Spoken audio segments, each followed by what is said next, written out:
Indian sari, ভারতীয় boycott, ভারতীয়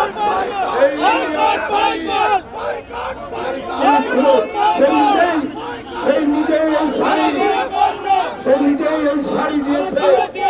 এটা আজকে আপনাদের সামনে ছুড়ে ফেললাম। এখানে ক্রেতা রয়েছে, এটা বাংলাদেশের পণ্য শাড়ি আছে।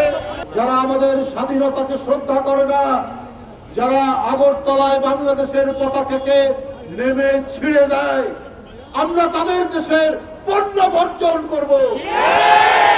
আমরা তাদের দেশের যে আগে শাড়ি কিনতো আমাদের মা বোনেরা, স্ত্রীরা, তারা আর ভারতের শাড়ি কিনবে না, তারা ভারতের সাবান কিনবে না, তারা ভারতের টুথপেস্ট কিনবে না, তারা ভারতের কোনো বাসনা কিনবে না।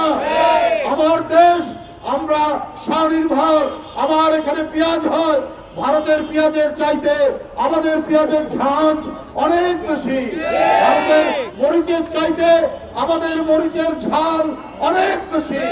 আমরা যদি আমাদের জায়গা না থাকে, আমরা ছাদের উপর মরিচ লাগাবো, আমরা বাড়ির উঠোনের মধ্যে আমরা পেঁপে গাছ লাগাবো, আমরা পেঁয়াজ লাগাবো, তাও আমরা ওদের মুখাপেক্ষী হব না। আমরা ভারতীয় পণ্য বর্জন করবো। বন্ধুরা আমার, আপনারা দেখেছেন আগরতলায় বাংলাদেশের সহকারী মিশন প্রতিদিন সেখানে 250 থেকে 300 ভিসা তারা অনুমতি দেয়। বাংলাদেশ সরকার সিদ্ধান্ত নিয়েছে, সঠিক সিদ্ধান্ত, তারা ভিসা বন্ধ করেছে।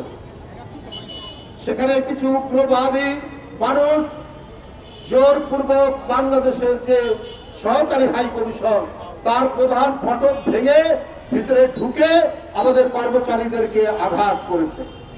আমাদের জাতীয় পতাকা যেখানে পাক পাক করে উঠছিল, সেই জাতীয় পতাকার যে স্ট্যান্ড, যে খুঁটি, সেই খুঁটি ভেঙে আমাদের পতাকাকে তারা ছিঁড়েছে।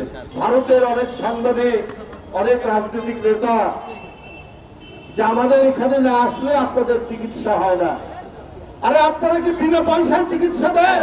আপনারা কি বিনা টাকায় এক কাপ চা খাওয়ান? এই নজির তো নাই আপনাদের। আমাদের দেশের লোক ডলার খরচ করে ওখানে গিয়ে। এখন কলকাতার নিউ মার্কেট বন্ধ, দোকানপাট বন্ধ, সেখানে আর কোনো খরিদ্দার নাই, আমাদের ডলারের কেনা হতো। একজন ডাক্তার নাকি বলেছেন এবারে বাংলাদেশের রোগী আসলে সেখানে ভারতীয় পতাকা এমন ভাবে রাখা হবে যেন মাথা নিচু করে ঢোকে। আপনারা বাংলাদেশের মানুষকে চেনেন না।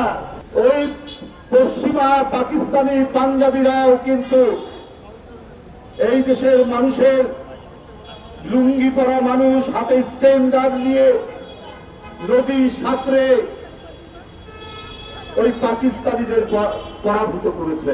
কেন আপনারা প্রদানত করে রাখতে চান? বলেন, আমরা পেঁয়াজ না দিলে ওরা খেতে পারবে না, আমাদের আদা না গেলে আমাদের খেতে পারবে না। আমরা আপনাদের আদার দরকার নাই, পেঁয়াজের দরকার নাই। আমাদের বন্দরবনে, আমাদের পার্বত্য চট্টগ্রামে প্রচুর আদা হয়, আমাদের নীলফামারীতে প্রচুর আদা হয়। আমরা আদার চাষ বাড়িয়ে দেব।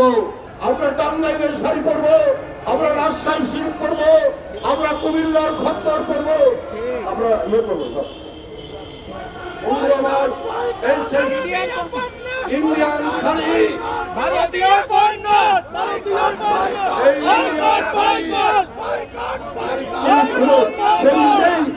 এই ইন্ডিয়ান শাড়ি সেই নিজেই এই শাড়ি দিয়েছে। এটা আজকে আপনাদের সামনে ছুড়ে ফেললাম। এখানে ক্রেতা রয়েছে, এটা বাংলাদেশের পণ্য শাড়ি আছে।